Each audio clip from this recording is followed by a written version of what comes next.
আবহাওয়া পরিস্থিতির আরো খবর জানাতে আমাদের সহকর্মীরা যুক্ত হবেন ঝিনাইদহ এবং দিনাজপুর থেকে। শুরুতে চলে যাব ঝিনাইদহে, সেখানে আছেন সহকর্মী সাদ্দাম হোসেন। সাদ্দাম, আজ আবহাওয়ার পরিস্থিতি কেমন দেখছেন?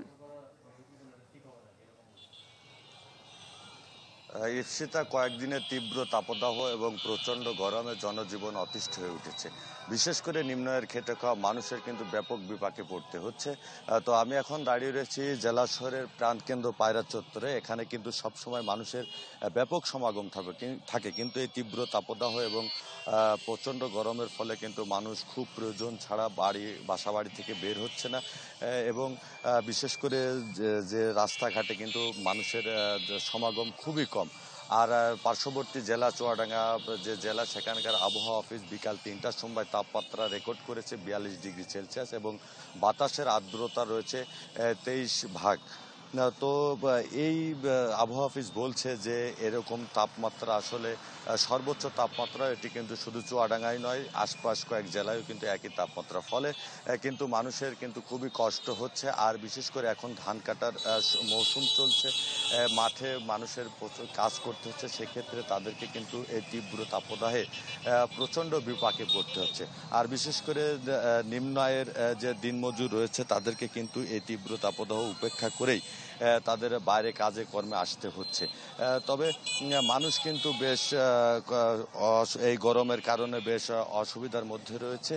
তো তারা সাধারণ মানুষ কিন্তু এই গরমে বেশ ভোগান্তি পোহাতে হচ্ছে। তো এই ছিল আসলে ঝিনাইদহের তাপমাত্রার সর্বশেষ পরিস্থিতি।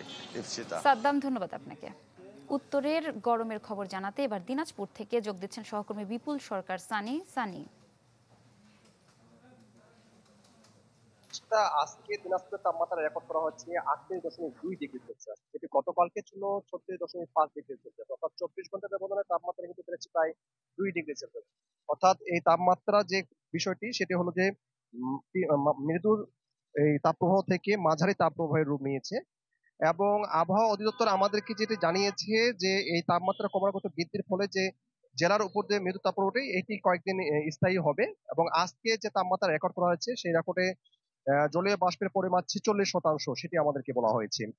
আপনাকে একটু জানিয়ে রাখি যে আবহাওয়া অধিদপ্তরের ভাষায় মৃদু তাপপ্রবাহ 36 থেকে 37.9 ডিগ্রি সেলসিয়াস পর্যন্ত মৃদু তাপপ্রবাহ বলে, এবং 38 ডিগ্রি সেলসিয়াস থেকে 39.9 ডিগ্রি সেলসিয়াস তাপমাত্রা পর্যন্ত মাঝারি তাপপ্রবাহ, 40 থেকে 41.9 ডিগ্রি সেলসিয়াস তাপমাত্রা পর্যন্ত তীব্র তাপপ্রবাহ, এবং 42 ডিগ্রি সেলসিয়াসের উপর বেশি হলে সেটাকে অতি তীব্র তাপপ্রবাহ বলে। এই জন্য আজকে যে তাপপ্রবাহ সেটি 38.2, অর্থাৎ এটি আসলে মাঝারি তাপপ্রবাহ বলছে। এবং এই তাপপ্রবাহের ফলে জনজীবনে কিন্তু এক এক এক ধরনের স্থবিরতা নেমে এসেছে। মানুষজন কিন্তু রাস্তাঘাটে খুব কমই চলাফেরা করছেন। এবং আমরা দেখেছি দুপুর থেকে সকাল থেকে এখন পর্যন্ত বিভিন্ন এলাকার লোকজন তারা বিশ্রাম নিচ্ছেন, বেশি কাজ করতে পারছেন না, অল্প কাজে তারা হাঁপিয়ে উঠছেন। এবং এই যে তাপপ্রবাহটা চলছে, এই তাপপ্রবাহের ফলে মোটামুটি ভাবে জনজীবনের বিপর্যয়ের পাশাপাশি যে কৃষির উপরও মোটামুটি ভালো একটা প্রভাব পড়েছে। আপনি জানেন যে দিনাজপুরে কৃষি অঞ্চল হিসেবে খ্যাত, এবং লিচু এই সময় কিছুদিন